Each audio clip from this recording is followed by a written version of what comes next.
Hello, nagaan waaqayyoo hunda keessaniif baay'atu akkam jirtu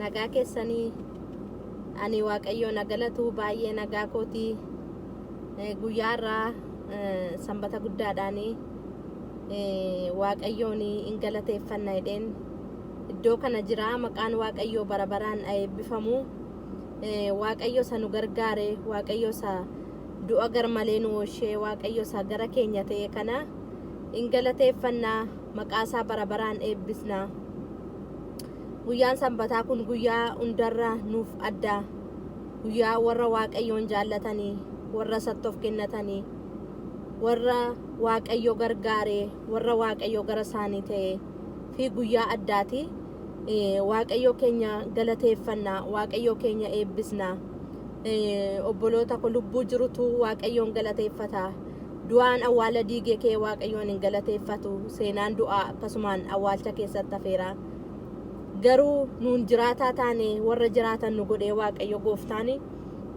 jiraannee guyyaa irraa waaqayyoon akka galateeffannu maqaasaa akka eebbisnuu fi isatu nu gargaare kanaaf immoo waaqayyo keenyatti guddaa gammannaa waaqayyo keenya hin galateeffannaa isa malee kan biraan qabnu waaqa kan biraan qabnu mootii kan biraan qabnu abbaa kan biraan qabnu gargaaraa kan biraan qabnu nuyi Yesus Kristos ilma waaqayyooti kan nuun amanannu yeroo rakkannutti yeroo gammachuu keenyaatti gara keenya kan nuuf ta'u abbaa kan nuuf ta'u waaqayyo keenya tokkicha isa duwwaa qabna sababii ta'ee fi waaqayyo gooftaa maccaa isinii wajjin eebbisuufidha iddoo kana kan hin jiru maqaan waaqayyoo barabaraan kan galateeffame haa ta'u isiniinis kan nagaa godhe waaqayyoodha anaa fi mana koo fi isiniinis gargaaree guyyaa irraan kan ga'e waaqayyoodha utuuka yaada keenyaa fi utuuka sodaa keenyaati utuuka biyya lafaati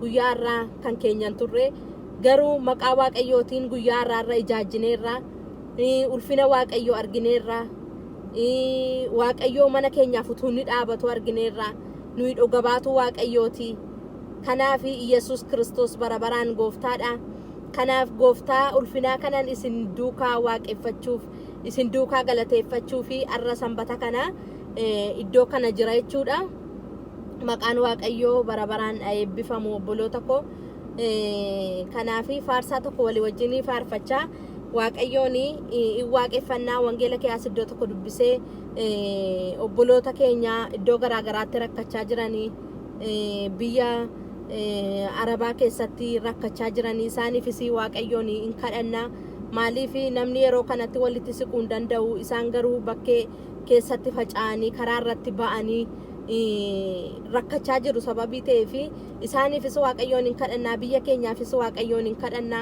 isa dura garuu waaqayyo galateeffamuutu sarra jira eebbifamuutu sarra jira faarsaan keenya galanni keenya waaqayyoon hin gammachiisaa kanaaf immoo waaqayyo keenya hin galateeffannaa faarsaadhaan walii wajjiniin maqaan waaqayyoo barabaraan eebbifamu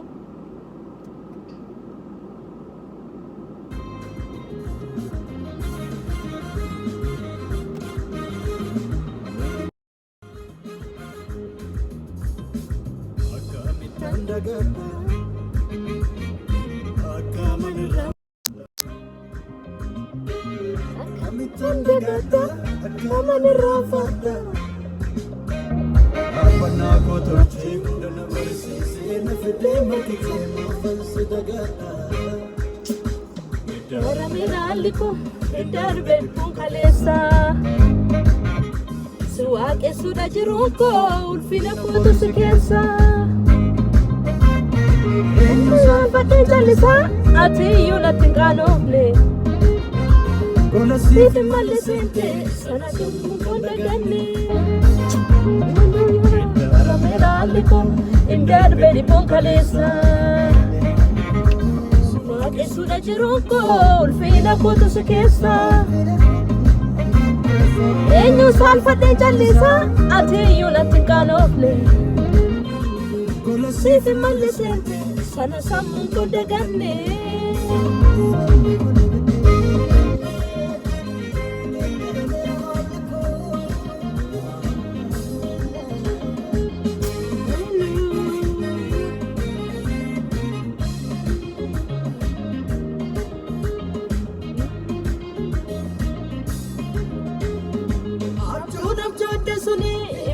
milkoomu ture akka yaada diinaatti.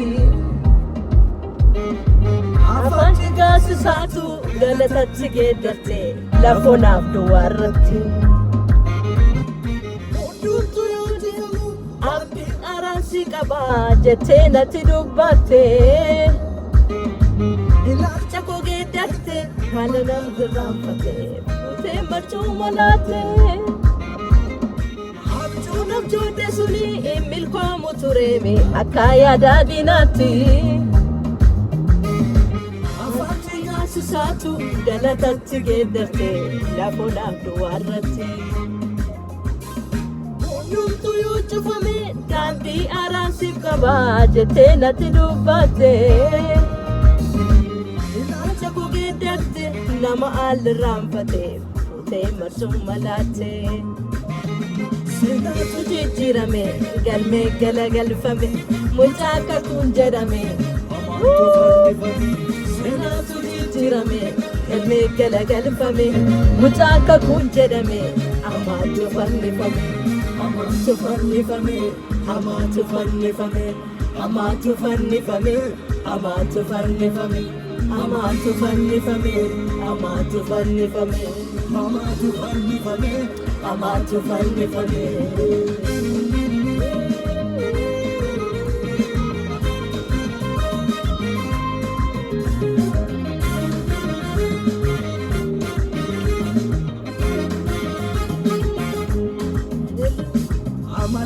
Dadhabsiisaaf gaafan hundumaa jibbame abdiin koos na haale sana.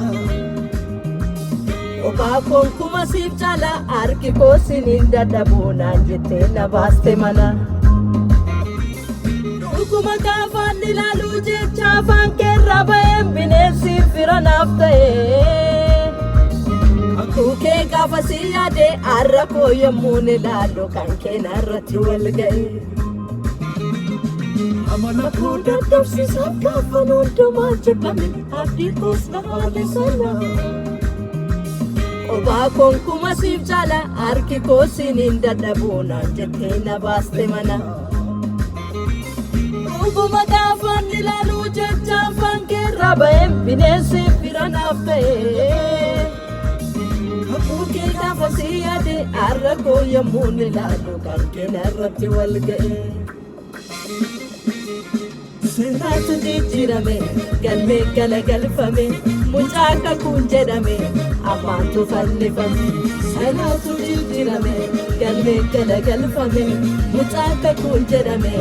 Amaatu fannifame amaatu fannifame amaatu fannifame amaatu fannifame amaatu fannifame amaatu fannifame amaatu fannifame amaatu fannifame amaatu fannifame.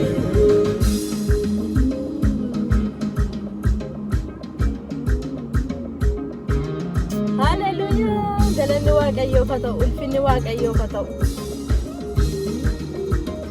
Mucaa kakuusa nama godhu Waaqayyo bara baraan haa eebbifamu.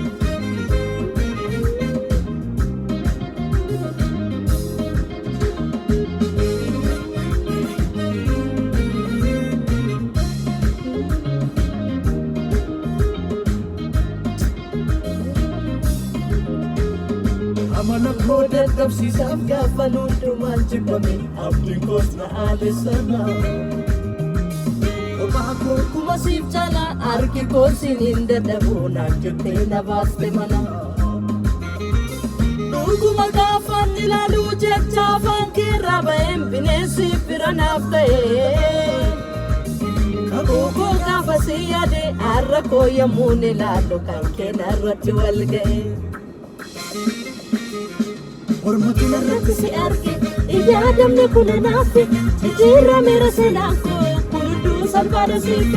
Ormatu narratti si arge yaadamne kun naafe jijjiirameera kun hunduu salphaadha siife.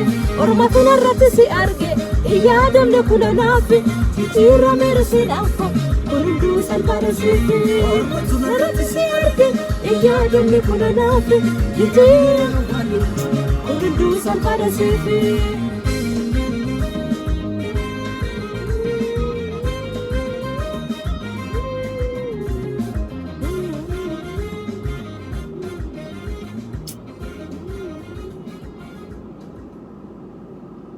galanni waaqayyoof haa ta'u.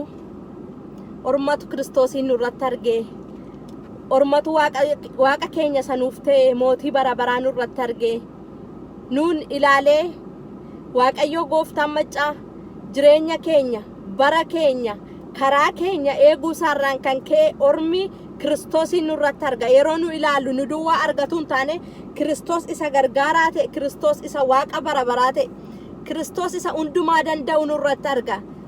Waaqayyo maqaan isaa bara baraan eebbifamu. Waaqayyo maqaan isaa bara baraan galateeffamu. Wangeela keessaa iddoo tokkoon dubbisaa Waaqayyo gooftaan isin haa eebbisu. Macaafa Faarsaa boqonnaa 97 lakkoofsa 9 kaasee amma 12 dubbisaa. Akkas jedha. Yaa Waaqayyo ati guutummaa lafaa hundumaa gararraa jirta. Waaqayyoolii hundumaa gararraattis ololiin jetta. Isin warri Waaqayyoon jaallattan wanta hamaa jibbaa. Inni lubbuu warra isaaf of kennanii hin eega. Inni maal godha? Lubbuu warra isaaf kennanii hin eega. Maqaan Waaqayyoo bara baraan eebbifamu. Nama qajeelaaf ifni warra qajeelotaafis gammachuun hin ba'a. Qajeelota nana Waaqayyootti gammadaa. Seenaa qulqullina isaatiifis galata isaaf galchaa'edha. Galanni kan maluuf Waaqa keenya duwwaafi. Oqubaan kan maluuf Waaqa keenya duwwaafi. Waaqayyo warra isa amanatan beeka. Lubbuu warra isa amanatanii immoo in eega. Maqaan Waaqayyoo bara baraan eebbifamu. Qulqullummaa Waaqayyoo, guddummaa Waaqayyoo, arjummaa Waaqayyoo, eegumsa Waaqayyoo yaadaammoo nuuni Waaqayyoo keenyan galateeffannaa, abbaa keenyan galateeffannaa, uumaa keenyan galateeffannaa. Isa nu jiraachise, isa qooda jireenyaa nuuf kenne, isa qooda du'aa jireenya nuuf file, isa qooda gadi kufuu ol ba'uu nuuf file. Waaqayyo gooftaa keenya in eebbisna. Maqaan Waaqayyoo bara baraan eebbifamu. Maqaan Waaqayyoo bara baraan kan galateeffame haa ta'u. Gargaarsi Waaqayyoo nurra baay'eedha. Waaqayyoo gochaan nu godhe duwwaa, oolummaan nuuf godhe duwwaa ilaallee Waaqayyoon galateeffannamini. Guddummaa Waaqayyootiif galata hoqubaa ilillee fuula Waaqayyootti guyyaa guyyaatti fiduutu nurra jira. Maqaan Waaqayyoo bara baraan eebbifamu. Waaqayyo guddummaa isaatiif in galateeffama. Waaqummaa isaatiif in galateeffama. Arjummaa isaatiif in galateeffama. Waaqa kana akkasitti dhisee kan uume, lafa kana akkasitti diriirsee, Waaqa teessoo isaa godhatee, lafa ejjata miilla isaa godhatee, Waaqa ulfina qabeessa kana Waaqayyoo keenya in galateeffanna. Waaqa dinqisiisaa kana qilleensa nuun ol fudhannee gabbaamnu kuni utuu yeroo dhukkubsatanii mana qorichaatti birrii meeqa nama baasisa silaati. Garuu Waaqni keenya waan hundumaa tola nuuf kenne. Qilleensa qulqulluu ol baafatanii gadi fudhachuun namatti laayyoo fakkaachuu danda'a. Amma fayyaa jiranitti laayyoo fakkaachuu danda'a. Garuu Waaqayyo kennaa isaa arjummaa isaa isa hin dhumnerraa, waaqummaa isaa isa hin dhumnerraa, gara laafummaa isaa isa hin dhumnerraa mana keenya millatee, jireenya keenya millatee akka kanattiin hafuura gaariillee baafannee ol gashachuu, hafuura qulqullaa qilleensa qulqulluu fudhannee akka nuun baafannuufi Waaqayyootu nu gargaare. Qaamni keenya hundumtuu akka inni hojii isaa ituun dhaabin hojjetuuf kan nuuf ajaje Waaqayyoodha. Kana in irraanfannu. Qaama keenya keessaa tokkichi yoo irrate, inni yoo mana qorichaa dhaqxani birrii baay'eetu sin baasisa. Birrii baay'ee barbaada. Nagaa keessan dhabdaniitu birrii keessanitti naftani. Garuu Waaqni fayyinaa kun, Waaqni jireenyaa kun, abbaan bara baraa kun akkasitti jireenya keenya tola nagaa nu godhe. Isatti qabamanii jiraatanii innaan hin layyaan, isatti qabamanii jiraatanii innaan hin kufani, hin badani achumaani. Waaqayyo gooftaan mana keenyaaf bara keenya jireenya keenya hin baata. Waaqayyo gooftaan nu gargaara. Waaqayyo gooftaan nu wajjiniin jira. Waaqayyo warra isa sodaatan beeka, warra isa waammatan beeka, warra isa amanatan beeka. Kanaaf jireenya dhiphinaa keessaa, jireenya boo'ichaa keessaa, jireenya gaddeebii keessaa Waaqayyo gooftaadha kan harka nama qabee yeroo gaddi nutti nu jajjabeesse, yeroo gammachuu keenyaatti nu wajjiniin ta'e Yesuus Kiristoos bara baraan gooftaadha. Inni amanamaadha. Inni yeroo hundumaa nu biraa ayyaana isaa hafuura qulqulluu nuuf erge, yeroo hundumaa hafuurri qulqulluun nu jajjabeessa. Gara keenya dhufee boqonnaa nuuf kenna. Ayyaanni Waaqayyoo gara keenya dhufee aara nu galfachiisa. yaada biyya lafaarraa, yaada seexannaa sa'urraa, yaada dhiphinaarraa, yaada inni yeroo hundumaa qilleensa kana keessa darbaturraati akkaataa itti Waaqayyo haala dinqisiisaatiin nu eege guyyaa har'aa nu ga'e isiniif hundumti keenya beenna. Biyyi kun maal keessa jirti? Biyyi nun keessa jiru maal keessa jirti? Addunyaan maal keessa jirti? Dhiphanaaf raafama guddaatu jira. Garuu Waaqayyo dhiphinaaf raafama guddaa ta'e teessoo isaa ulfina qabeessarra ni taa'u. Mootiin Israa'el, leenci Yihuudaa, hangafi nagaa Iyesuus ilmi Waaqayyo bara baraan gooftaadha. Kanaaf wanta tokkotti sodaan qabaannu, wanta tokkotti birrannaan qabaannu, wanta tokkotti yaaddoon qabaannu nuyi gooftaa keenya amanannee jiraanna. Kanaafi kadhata gabaabaa nan kadhadha. Waaqayyo gooftaan immoo nu gargaara. Obboloota keenya warra karaa irratti kufanii biyya Arabaa keessa jiranii karaa irratti gadi baasanii sababii isaanii akka galaatti dhiphisanii karaa irratti darbatanii nama ta'anii uumamanii jiranii nama akka isaanii yeroo isaan dhiphinatti gad darbatanii yeroo isaanii dhukkuba amma adeemsifamaa jirullee utuu garaa gadduun qabaatin gad darbatanii garuu Waaqayyo gooftaan macaa kana hundumaan ilaala. Ammeenya namoota, ammeenya keenya inni dheekkamsa garaagaraa nutti fiduyyuu ammeenya keenya. Kanaaf Waaqayyoon isaaniif isin kadhanna, biyya keenyaaf isin kadhanna. Yesus Kristos bara baraan gooftaadha. Yaa Waaqayyo gooftaa hundumaa dandeessu, yaa Waaqayyo gooftaa macaa, maqaa gooftaa Yesus Kristoosin obboloonni karaa irratti kufanii jiran maqaa keetiin kan gargaaraman ta'an. Yaa Waaqayyo gooftaa ani isin kadhadha yeroo ammaatti. Yaa Waaqayyo namoonni na ilaalaa jiranis yaa Waaqayyo gooftaa walii gallee maqaa Yesus Kristoosin yaa Waaqayyo gooftaa sitti laannaa, obboloota keenya sitti laannaa, jireenya isaanii sitti laannaa, eegumsa akka gootuutti yaa Waaqayyo bara si'anaa yaa Waaqayyo utuu of eeganiyyuu yaa Waaqayyo rakkina baay'eetu jira. Garuu yaa Waaqayyo obboloonni koo iddoo isaan darbatamanitti, iddoo isaan kufanitti, karaarra iddoo isaan ciisanitti maqaa gooftaa Yesuusin ayyaana kee qaqqabachuun jaalala kee haa ta'u. Wanti isaaniif furmaata ta'u maqaa Yesuusin dursee isaanii na qaqqabu. Maqaa Yesuusin yaa Waaqayyo gooftaa ati ajaja baasuu beekta yaa Waaqayyo mootota irratti.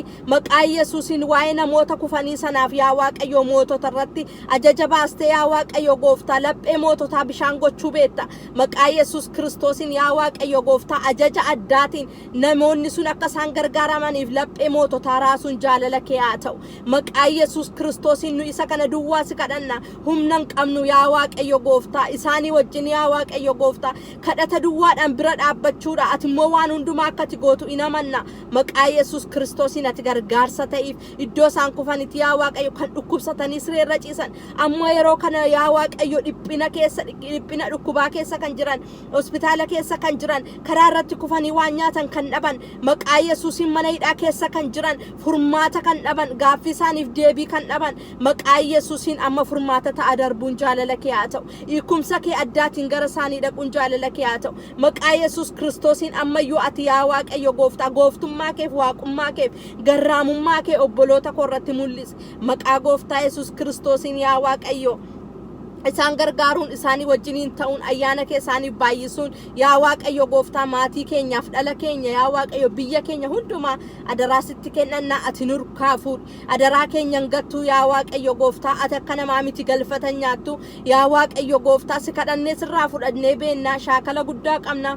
Maqaa gooftaa Yesus Kristoosin yaa Waaqayyo gooftaa sitti kan baqate moo layyee hin beeku, sitti kan baqate moo qaanee hin beeku, qaaniidhaan lafa laalee hin beeku. Kanaaf immoo si galateeffannaa, kanaaf immoo si jajanna. Yesus ilma Waaqayyo galanni siif haa ta'u. Bara baraan maqaan kee eebbifamu. Yesus Kristos bara baraan gooftaadha.